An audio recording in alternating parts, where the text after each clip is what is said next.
For my birthday, I rented a beach house and paid for everything. Returning from the pool, I heard my daughter-in-law, we're all couples, so we get the master, my parents the guest room. Your mother is just a lonely old widow as far as I'm concerned. She can sleep on the floor. I smiled and planned her bedtime surprise. The first time Mary saw the empty plot on Willow Street, she imagined laughter echoing in its walls. She was 53, freshly widowed and weary from decades of teaching. Her husband, Robert, had left her a modest pension and a dream. Build something that will last Mary, something for Daniel. So she did. Every paycheck she saved, every extra tutoring job she took, every weekend she spent planning, it was all for Daniel, her only child. By 60, she had built a charming two-story home with pale blue shutters and a white porch swing. When Daniel graduated college, she proudly handed him a key. "This is your home too," she said, smiling. "Our family's home." Daniel had hugged her tight. "You're the best, Mom. One day, when I get married, we'll all live here together." That day came sooner than she expected, when Daniel brought home Clara, a poised, elegant young woman with perfect hair and an expensive perfume. Mary felt an instant warmth. Clara seemed kind, thoughtful, and full of laughter. She insisted on helping Mary in the kitchen, called her Mom, and spoke of family as if she understood its sacredness. For the wedding gift, Mary redecorated the house, giving the newlyweds the master bedroom and taking the smaller one herself. "You're young," she said. "You need space." But soon after they married, small cracks began to appear. Clara replaced the floral curtains Mary had sewn with sleek gray blinds. Family photos disappeared from the living room, replaced by abstract art pieces. Modern, Clara called it, fresh. Mary smiled politely, even as her heart ached at the empty frames tucked in a box. The first open wound came one rainy evening. Mary had fallen asleep on the couch while knitting. When Clara returned from dinner with her friends, she wrinkled her nose. "Oh, you're still up, Mary." Mary stirred awake, just dozed off. "I'll head to bed." But when she reached her room, she found it filled with boxes. Clara's boxes, shoes, bags, clothes. Her bed was gone. Confused, Mary turned to her. "Clara, where's my bed?" Clara shrugged. "We needed your room for storage. You can sleep in the guest room. I'll have Daniel move your things tomorrow." Mary stepped into the guest room. Bare walls, cold floor, and no bed. Just a thin, folded blanket. When she turned back, Clara's voice was sharp and dismissive. "Let her sleep on the floor. She'll be fine." Daniel stood there, helpless, silent. That night, as rain hit the windows, Mary lay curled up on the hard wooden floor, her old joints aching. Every creak of the house seemed to whisper betrayal. She had built this home. She had paid for every brick. And yet she no longer belonged. The next morning, Clara acted as if nothing had happened. She greeted Mary with a bright smile and asked if she'd like coffee. Daniel avoided eye contact. Mary wanted to scream to ask her son how he could let this happen, but her voice failed her. Instead, she busied herself cleaning the kitchen, the same one she had once filled with Sunday pancakes and laughter. The weeks that followed turned her home into a prison. Clara complained about old habits, rolled her eyes when Mary told family stories and whispered to Daniel that his mother needed to learn boundaries. Daniel, blinded by love or guilt, withdrew further each day. He began working late, avoiding the tension he had allowed to grow. Clara's dominance spread like ivy, strangling the warmth from every room. Once Mary tried to talk to Daniel privately. "Son," she said softly, "do you remember how you used to call this our home?" He sighed, rubbing his forehead. "Mom, please. Clara is just trying to make things comfortable for everyone. By taking my room, my bed. It's temporary, Daniel," she said gently.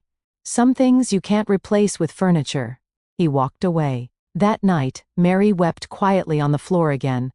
But this time her tears were different. Not helpless, but cleansing. Something inside her shifted. She decided she would no longer beg for kindness in the house she built.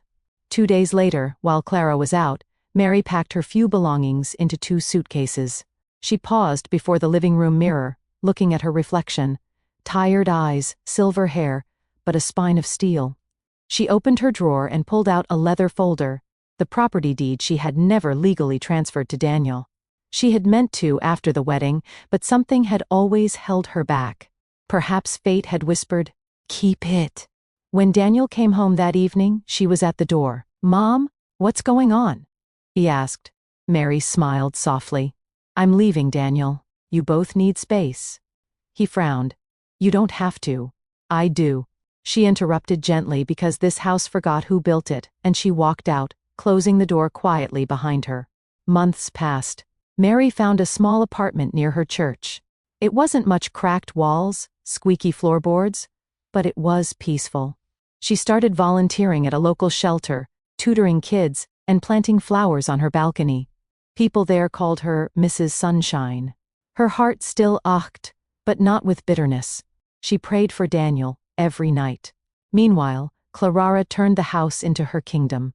She hosted dinner parties, bought new furniture, and even bragged to neighbors that Daniel's mother left us her house as a gift. But when the property tax notice arrived, Clara tossed it aside. "It's just a clerical thing," she said. Mary probably forgot to update the address. Then came another. The red stamp on the envelope screamed final notice. Daniel began to worry. He called the tax office only to hear words that turned his stomach. "Sir, the property is still under Mrs. Mary Roberts. Payments are 3 months overdue." He sat in silence for a long time, then called his mother. "Mom, did you ever transfer the house to us?" he asked weakly. "No, Daniel," she said calmly. "I never did." Clara grabbed the phone. "Mary, this is ridiculous, you said." "I said it was yours to live in," Mary replied evenly. "Not yours to own." Clara's voice cracked with panic. "You can't just take it back." "I can," Mary said softly. "Because I paid for every inch of that floor you told me to sleep on." The line went silent. Within weeks, Daniel received a legal notice. Eviction pending. Mary had filed to reclaim her property. Neighbors began whispering. Clara's friends stopped visiting. Daniel pleaded with Mary to reconsider, but she only said, "Sometimes lessons must be lived, not told." When Mary arrived at Willow Street again, she didn't come with anger. She came with grace. Daniel stood outside, eyes red. Clara looked broken. Her designer clothes wrinkled, her face pale with sleeplessness. Mary's heart softened for her son. "I'm not here to destroy you, Daniel. I just came to take back what I built." He nodded silently. Mary moved back in that week. But instead of forcing them out, she gave Daniel and Clara a choice. "You can stay in the guest house for now," she said kindly. "It's small, 1 mattress, no heat, but it's shelter." Clara's eyes widened. "That's cruel." Mary tilted her head. "Cruel? No, dear. Cruel was making someone sleep on the floor in her own home." Daniel looked at the ground, shame written across his face. The days that followed were humbling. Clara tried to endure the cold nights and thin blankets. She washed dishes for Mary, cooked breakfast, and quietly wept in the corner. Floor, once a symbol of her arrogance, had become her punishment and her teacher. Weeks passed. Slowly, the tension thawed. Daniel began repairing the house, repainting walls, planting flowers with his mother.